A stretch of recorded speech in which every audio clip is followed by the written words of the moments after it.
Freedom of speech does not protect you praising North Korean regime or Kim Jong-un, the North Korean leader. North Korea, Kim Jong-un, yeah, you will go to prison for that. Yeah, that's a very strict law in Korea, and we still have that law, active law.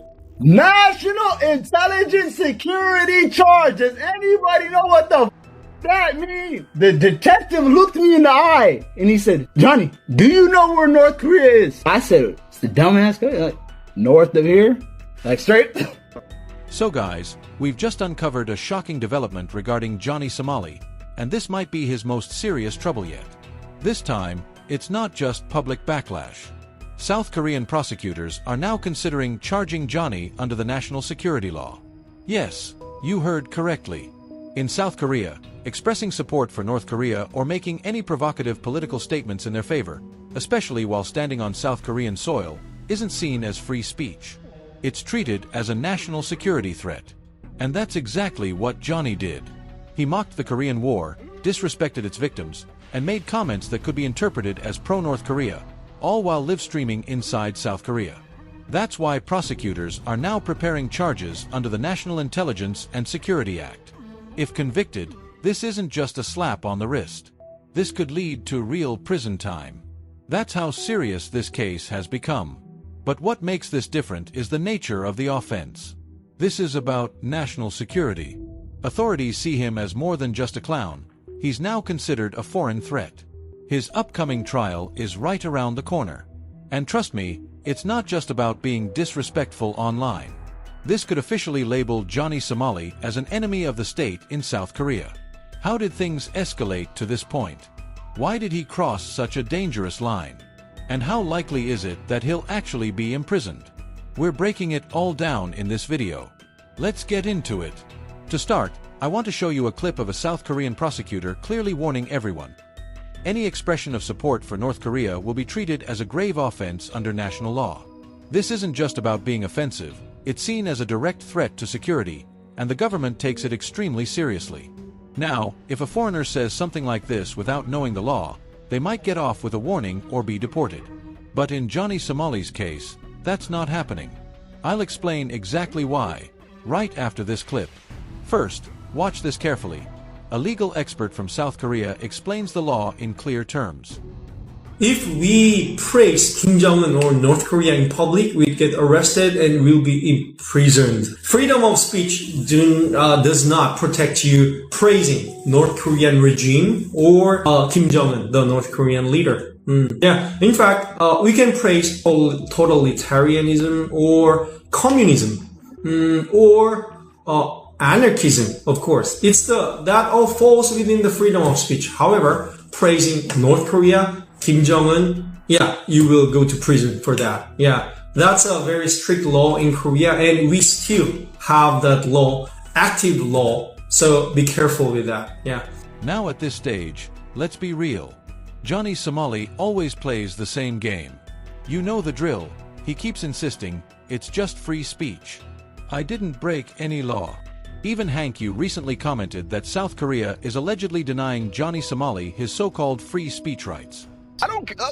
It's freedom of speech. Yep. Through this case, I realized that most people do not understand free speech nor value it. What you did was free speech. But the reason I showed you that previous clip is simple. When Johnny officially gets charged, you already know he'll scream, "This is censorship. They're silencing me." But here's the cold truth. According to South Korean prosecutors, this isn't freedom of speech, it's a criminal act. That's exactly what the clip confirms. So now, listen closely to what the prosecutor says next. This isn't about personal opinions. This is about national law. Let's finish watching the rest.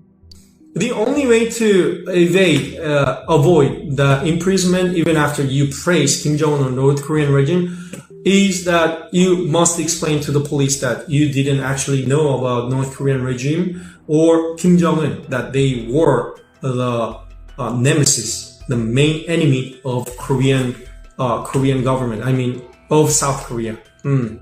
But yeah, you can be forgiven if you are a foreigner because you might not understand the long history of inter-Korean relationship. But still, yeah, you can face criminal punishment for that. The lawyer made it crystal clear. Sometimes foreigners might avoid punishment if they genuinely had no idea about the law. But Johnny Somali, he doesn't get that excuse. And honestly, South Korean authorities aren't that naive. Johnny can't just play dumb and say, "Oh, I didn't know that was illegal." Because let's be honest, Johnny said it himself. He openly threatened South Korea's National Security Agency, claiming he'd provoke North Korea and no one could stop him. He literally challenged the system like he was untouchable. If you forgot what he said, just watch this clip. They say the National Intelligence Service is gonna come get me. Tell them come find me. I ain't scared of them. Shout out North Korea. Shout out Pyongyang. Shout out Kim Jong-un. That's my till the day I die. South Korea. And that wasn't all. If you followed Johnny Somali for some time, you already know. He constantly brings up Kim Jong-un and even makes outrageous comments like, "Nuke South Korea."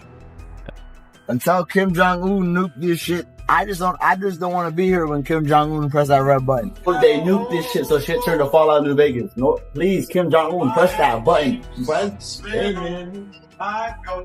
Like I pointed out in several of my previous videos, Johnny Somali should have been held accountable long ago for his repeated disrespect towards South Korea and the reckless way he behaves in that country.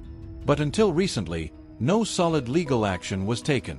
That's changing now. With South Korean prosecutors finally stepping in, there's now a serious possibility that Johnny could be charged under the country's national security laws. And let's not forget, he insulted the Comfort Woman statue, one of the most sacred and emotionally significant memorials in South Korea's history. Then he had the nerve to say it's just his free speech being suppressed. At one point, he even approached the North Korean border and made this remark.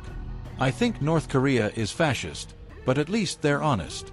South Korea is secretly fascist. They act out just because I mock their statues." Thank the Lord, thank God. Shout out Kim Jong-un, shout out Pyongyang. I'm gonna tell y'all one thing. The reason why I respect North Korea is because they're dystopian.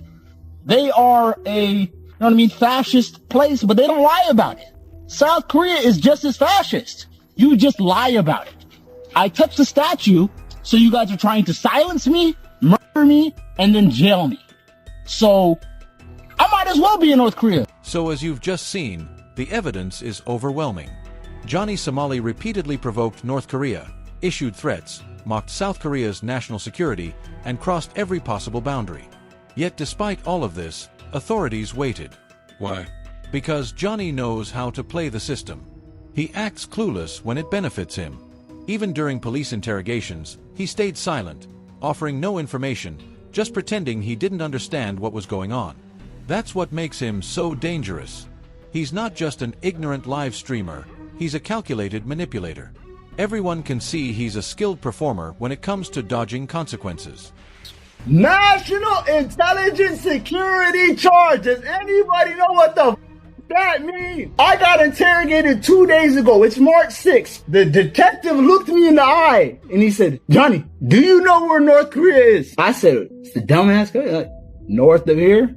Like straight up, I told homie. I said, "North of here? Like, what the are you talking about? North of here? Like, this is a stupid ass question." And then he asked me, "What's your relationship with North Korean communists?" I said, "Right to remain silent." So as you just saw, Johnny Somali is practically mocking South Korean people in real time.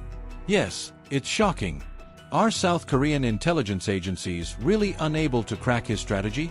And if they don't apply serious pressure to make him confess, Johnny Somali will keep playing the clever guy, even though he really isn't. Then, more charges will appear, but Johnny still won't plead guilty. And that's the point here. South Korean authorities must take this situation seriously. Johnny Somali needs to face real consequences. Because if the South Korean public and officials don't take the right steps now, I'd honestly say Johnny Somali might be outsmarting an entire country. But what do you think? Let me know.